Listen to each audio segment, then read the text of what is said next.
Hey beautiful people, what's up? This is Prajakta Nikam and welcome back to my channel. सबसे पहले a big thank you for all the love on part 1 of my Goa journey. आप सबके comments, like और support ने मेरा दिल जीत लिया. Seriously it means a lot to me. आप ही लोग हो जो इस जर्नी को स्पेशल बनाते हो. आप मेरी यूट्यूब फैमिली हो. Today's vlog is part 2 of my Goa adventure and trust me, it's all about good food, good vibe and even better views. दिन की शुरुआत हुई एक डिलीशियस साउथ इंडियन ब्रेकफास्ट के साथ जो मेरे दोस्त ने बनाया था और सबसे ज़्यादा मज़ा आया उनके बेटे बाजी के साथ टाइम स्पेंड करने. इतना एनर्जेटिक, एक्टिव और प्यारा बच्चा, पूरा घर उसके मस्ती से ब्राइट हो जाता है. With all the love and positivity to start the day.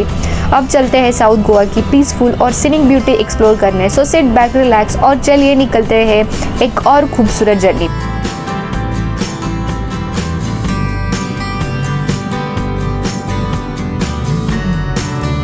There is something magical about riding through South Goa. It's like every turns tell a new story and today I am here to soak it all in. Since I have got limited time and I am taking some unknown roads, मैंने decide किया है कि मैं आज के vlog में सिर्फ 2 spot cover करूँगी, but believe me they are going to worth your time.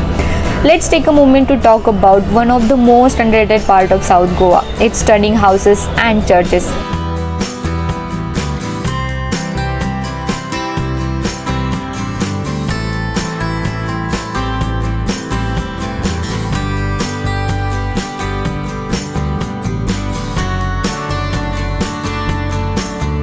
As I ride through these peaceful lanes, I can't help but admire the Portuguese-style homes, vibrant colors, charming balconies, and big wooden windows. Whitewashed wall, mustard yellows, pastel pink, and sky blue, all combining beautifully to create a postcard perfect vibe. कई घर देख के ऐसा feel आ जाता है जैसे एक cup चाय लूँ और शांति से बैठ के सनसेट या सनराइज एंजॉय करूँ. और सिर्फ हाउसेस ही नहीं, यहाँ के स्मारक भी काफ़ी अटेंशन ग्रैब करते हैं. Old forts, elegant white churches with tall towers और रोड साइड स्कल्पचर्स जो हर कॉर्नर को यूनिक बनाते हैं compare to the concrete caves of Pune, Mumbai, जहाँ सब कुछ फास्ट और वर्टिकल होता है. साउथ गोवा का चार्म ग्राउंडेड है. ये जगह एक आर्ट पीस जैसे लगती है, सिंपल, सोलफुल और नेचर के साथ deeply connected. And I feel this is exactly Y south Goa feel so special. यहाँ की खूबसूरती सिर्फ बीचेस में नहीं बल्कि हर गली, हर कॉर्नर में है. It's slow, soulful and untouched by the city rush. And that's what makes South Goa not just a destination but an experience. South Goa के इस पीसफुल कोस्टल एरिया में एक बहुत ही इंपॉर्टेंट हिस्टोरिकल साइट छुपी हुई है जिसका नाम है बैतुल फोर्ट. ये फोर्ट 1679 में बनवाया गया था by the legendary Chhatrapati Shivaji Maharaj. कहा जाता है कि ये उनका आखिरी आर्किटेक्चरल प्रोजेक्ट था before he passed away in 1680. Fort का मेन पर्पस था सी रूट को सिक्योर करना और पोर्तुगीज अटैक से गोवा कोस्ट को बचाना. बाद में पोर्तुगीज ने इस फोर्ट को कैप्चर कर लिया और आज ये फोर्ट कुछ पुरानी दीवारों के रूप में वहाँ की हिस्ट्री को याद दिलाता है. आज मैं किसी हिस्टोरिकल जगह नहीं जा रही हूँ बट एक ऐसे स्पॉट पे जा रही हूँ जहाँ पे नेचर और कामनेस का एक अलग ही मैजिक है. मैं अभी लोकेशन रिवील नहीं करूँगी क्योंकि सस्पेंस भी ज़रूरी है, राइट? पर इतना ज़रूर कह सकती हूँ, ये प्लेस आपके दिल को टच करेगा और विजुअल्स ऐसे होंगे कि शायद आपने किसी व्लॉग में नहीं देखे होंगे. As I ride deeper into the heart of south Goa, हर मोड़ पे कुछ नया मिल रहा है. सब कुछ एक ड्रीम सीक्वेंस जैसे लग रहा है, पर सबसे एक्साइटिंग पार्ट अभी बाकी है. थोड़ी देर पहले तक स्मूथ रोड थी but now off roading start हो चुकी है. अनइवन पाथ्स, कच्ची राहें और थोड़ा सा थ्रिल. और मैं बस यही सोच रही हूँ कि आगे क्या होगा. दिल में थोड़ी सी नर्वसनेस है but excitement is on another level. कब से प्लान कर रही थी मैं ये स्पॉट देखने का और फाइनली वो मोमेंट पास आ रहा है. और ऑनेस्टली मैं आपको लोकेशन अभी भी नहीं बताऊंगी क्योंकि ये जगह सिर्फ एक व्लॉग स्पॉट नहीं, एक फीलिंग है. थोड़ा और चलिए मेरे साथ क्योंकि जो आगे देखने वाले हो वो शायद आपने कभी इमेजिन भी नहीं किया होगा. तो गाइज अब वक्त आ गया है उस मोमेंट का जिसका मुझे सबसे ज़्यादा इंतज़ार था. रेडी होना क्योंकि अब मैं आपको ले जा रही हूँ एक ऐसी जगह पे जहाँ ब्यूटी और पीस का परफेक्ट कॉम्बिनेशन मिलेगा. Let's go and witness something truly magical, एक हिडन पैराडाइज सिर्फ और सिर्फ आपके लिए.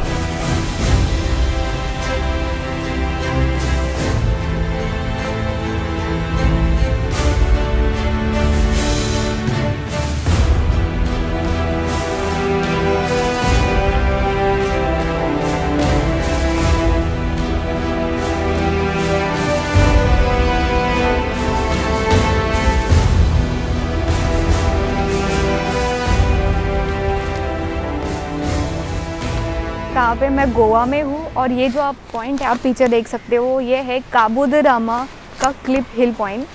सो ये इतना ब्यूटीफुल है ना, वो मुझे ऐसे लग रहा है कि रियलिटी में मैं यहाँ पे नहीं हूँ, मैंने नहीं देखा ये सब पहले कभी। सो मैंने गोवा आने के लिए बहुत लेट करा है, शायद लोगों ने ये देखा ही होगा बट मैंने ये पहली बार देखा है। मैंने नॉर्मली कोकन ही एक्सप्लोर करा है, सो गोवा में मैं पहली बार आई हूँ। सो इतना ब्यूटीफुल व्यू मैंने नहीं देखा आज तक। इट्स टोटली वर्थ इट, इतना दूर आके तो इट्स वर्थ इट। तो ये सब मैं एक्सप्लोर कर पा रही हूँ, ये सब सिर्फ और सिर्फ आप लोगों की वजह से, क्योंकि मैंने ये सब नहीं सोचा था कि मैं गोवा भी आऊँगी, ये भी देखूँगी। ये सिर्फ आप सब लोगों की वजह से हो रहा है, क्योंकि आप सपोर्ट कर रहे हो और मैं वीडियो बनाने के लिए मैं घूम रही हूँ अपनी बाइक लेके।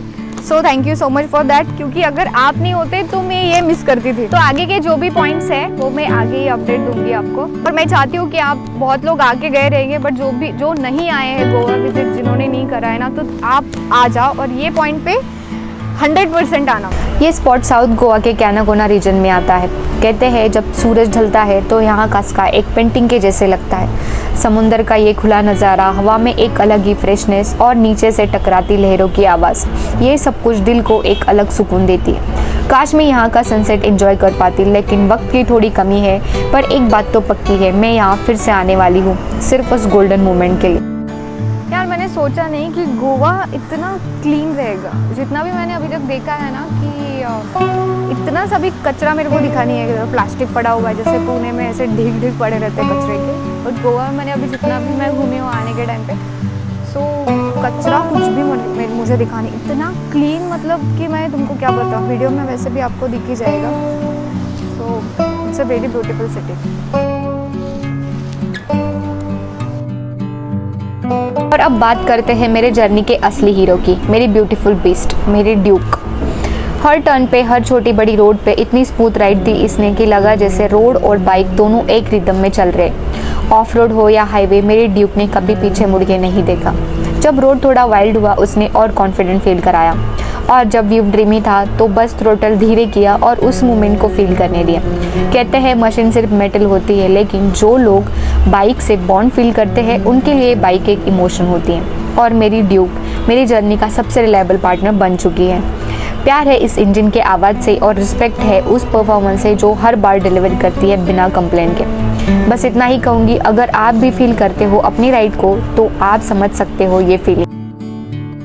तो चलिए बात करते हैं काबो द रामा फोर्ट के बारे में। गोवा की एक गहरी और पुरानी कहानी का हिस्सा है ये फोर्ट।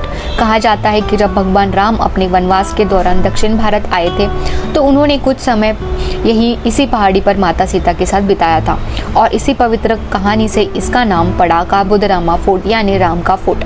समय के साथ ये फोर्ट हिंदू किंग्स, मुस्लिम रूलर्स और फिर पोर्तुगीज के कब्जे में आ गया। पोर्तुगीज ने इसे अपने मिलिट्री बेस बनाया और यहाँ एक चप्पल भी बनाई जो अभी भी उसी शान से खड़ी है। फिर आई 1800 की बारी और तब इस फोर्ट का रूप बदल गया एक जेल में, जहाँ कई सालों तक प्रिजनर्स को रखा गया। ये सिलसिला चला 1955 तक। लेकिन दोस्तों एक बात का अफसोस रहेगा, बहुत लंबी लाइन होने की वजह से मैं फोर्ट को अंदर से नहीं देख पाई। समय कम था, भीड़ ज़्यादा थी, लेकिन कहानियों को महसूस करने के लिए कभी कभी दीवारों के अंदर जाने की ज़रूरत नहीं होती, उनकी वाइब बाहर से ही महसूस हो जाती है। So I'm on my way to a new spot. The roads are little different, a bit of off-roading, and there are puddles of water all along the way. When the bike goes through them, water splashes everywhere, and honestly it feels so fun. I'm not entirely sure if I'm on a right road, so I have asked the local for direction just to be sure. They confirm I'm headed in the right direction. There is a greenery all around and the roads feel like a natural trail, just perfect for a little adventure. Sometimes the sun peeks through and sometimes there is a cool breeze. It's just such a peaceful and dreamy vibe. I have heard the beach I'm going to is quite clean and not too crowded, so no more waiting. Let's go see if this spot is really as special as everyone say it is.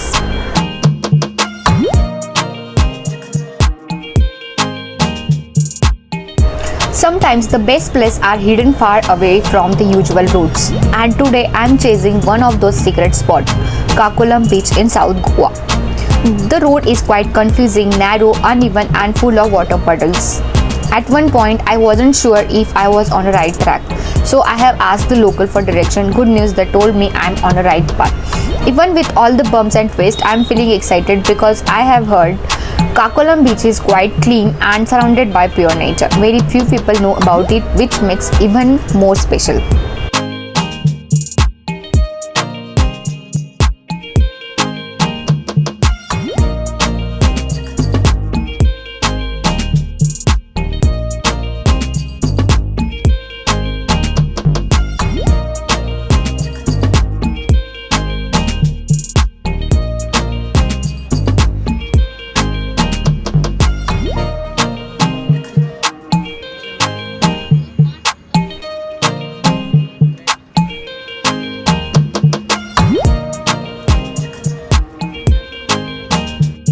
Finally मैं काकोलम बीच के top पे पहुंच गई हूँ और यहाँ से समंदर का व्यू काफ़ी सुंदर दिख रहा है। नीचे बीच है लेकिन ये ऊपर से एक अलग ही वाइब दे रहा है। यहीं एक छोटी सी हट मिली जहाँ मैं थोड़ा सा रिलैक्स करूँगी। एक गर्मा गर्म मैगी और उसके साथ एक कड़क चाय, बस और क्या चाहिए इस परफेक्ट मोमेंट के लिए। थोड़ी देर यहाँ बैठ के सी व्यू एंजॉय किया, खाना खाया और अब मैं रिफ्रेश होकर निकल रही हूँ। ये छोटी सी ब्रेक भी ट्रिप का एक स्पेशल पार्ट बन गई है।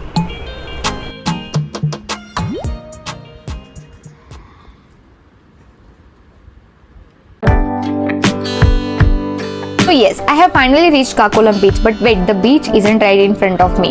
अभी मुझे नीचे उतरना पड़ेगा and path is not easy. It's bit narrow and goes down काफी तीखे एंगल पे। सीधा नहीं है, थोड़ा डिफिकल्ट लग सकता है, but the view from the top already looks stunning. Nature की बीच से गुजरते हुए step by step I'm going down.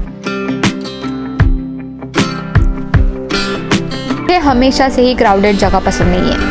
मैं हमेशा ऐसे प्लेसेस ही प्रेफर करती हूँ जहाँ सुकून हो, शांति हो और जहाँ मैं नेचर को फील कर सकूँ। इसीलिए मुझे नॉर्थ गोवा की कंपैरिजन में साउथ गोवा ज़्यादा पसंद आया। और बिलीव मी, ये मेरी लाइफ का पहला ऐसा बीच है जहाँ पहुँचने के लिए इतनी मेहनत करनी पड़ रही है। स्टिप ट्रेल, नैरो पाथ और ट्रेकिंग भी। मैंने आधा रास्ता ऐसे तैसे करके तय कर लिया, बट अभी से ही घुटने में दर्द हो रहा है। वैसे मैंने अपनी ड्यूक को एक छोटी सी हट के पास पार्क करा है। वहाँ थोड़ा ओपन एरिया मिला तो सेफ लगा। अब बस थोड़ा और चलना है, लेकिन एक होप है कि जब मैं फाइनली बीच का नज़ारा देखूंगी तो ये सारी थकान, सारी मेहनत वर्थ लगने लगेगी। नेचर के साथ कनेक्शन तभी होता है जब हम थोड़ा सा एफर्ट्स लगाते हैं, और शायद ये एफर्ट्स ही इस बीच को और भी ज़्यादा स्पेशल बनाते हैं। पहले ये प्लान था कि बीच पे पहुंच के ही कुछ खाऊंगी, लेकिन अब लग रहा है अच्छा हुआ मैंने मैगी खा लिया, क्योंकि आप देख ही सकते हो कि कितना नीचे उतरना पड़ रहा है। मैं अभी नीचे जा रही हूँ, लेकिन वापस ऊपर आने का सोच के ही मेरी वाट लगी पड़ी है। और सच बोलूँ तो फिटनेस के नाम पे मैं बिल्कुल ज़ीरो हो चुकी हूँ। ना जिम जा रही हूँ, ना कोई वर्कआउट। पिछले 6 महीने से यही हालत है। लेकिन अगर मुझे ऐसे प्लेसेस एक्सप्लोर करने हैं, नेचर के करीब जाना है, तो क्लियरली मुझे अपना वर्कआउट रूटीन वापस शुरू करना ही पड़ेगा, वरना ऐसे ट्रैकिंग स्पॉट पे आके मैं बस थकी जाऊंगी और एंजॉय नहीं कर पाऊंगी। और वैसे भी देखो ना कितनी खूबसूरत रोड है, साइड में छोटी छोटी ट्रेल है और छोटे छोटे नारियल के पेड़, एकदम पोस्ट कार्ड जैसे लग रही है। बस इसी ब्यूटी के लिए तो ये मेहनत वर्थ है। और अगर अपने पास ड्रोन होता तो मज़ा ही आ जाता, कितने अमेजिंग शॉट मिलते।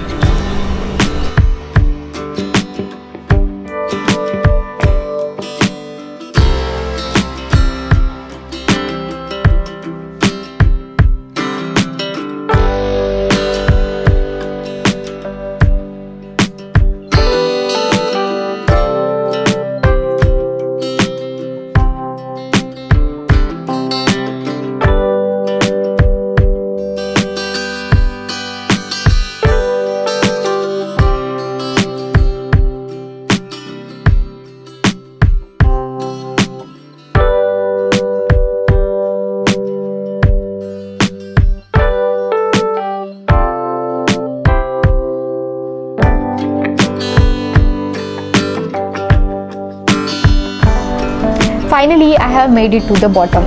ये है Kakolem beach, the hidden tiger beach, one of the most remote and untouched beaches of Goa. और बस एक बार नज़र घुमा के तो देखो, just look at this view man, कितना डिवाइन लग रहा है, एज इफ नेचर ने अपने सीक्रेट सिर्फ मेरे लिए ही खोले हो। मेरे अंदर जो थकान थी सब कुछ एक सेकंड में गायब हो गई। Just peace and just wow, and I can't even express how grateful I am right now. Thank you universe from the bottom of my heart. Thank you for this moment, for this place and for this experience.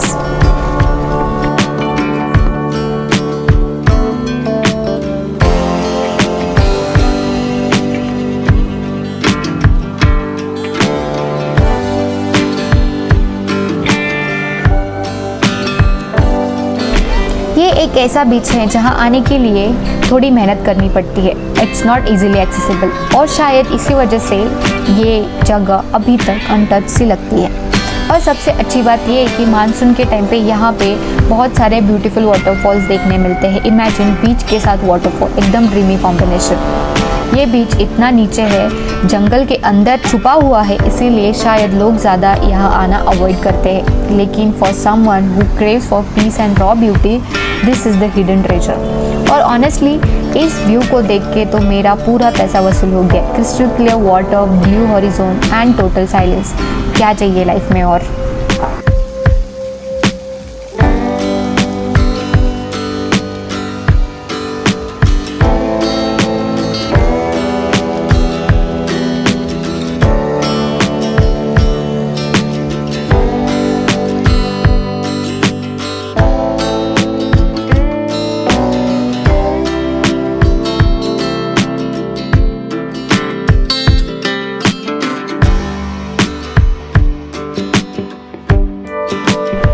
Honestly मुझे ये जगह छोड़ने का बिल्कुल मन नहीं हो रहा। इतनी शांति, इतनी ब्यूटी, काकोलम बीच ने लिटरली मेरे गोवा के ट्रिप का मूड ही चेंज कर दिया।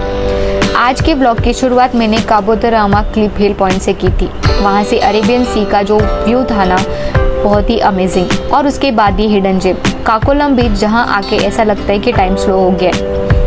मैं यहाँ ज़्यादा देर तक रुक गई हूँ, बट मुझे निकलना पड़ेगा क्योंकि वक्त कम है और एक्सप्लोर करने के लिए बहुत सारी जगह है। तो चलिए इस व्लॉग को यही एंड करते हैं, लेकिन गोवा जर्नी अभी तक बाकी है दोस्तों। पार्ट 3 में लेके आऊँगी एक और एक्साइटिंग लोकेशन, थोड़ा एडवेंचर, थोड़ा सरप्राइज और कुछ ऐसा जो शायद आपने गोवा में एक्सपेक्ट नहीं किया होगा। So don't forget to like, comment, subscribe और बेल आइकन दबाना मत भूलना, क्योंकि नेक्स्ट व्लॉग में होने वाला है कुछ हटके। मिलते हैं अगले राइड पे। Ride safe, travel more and stay connected. Bye bye.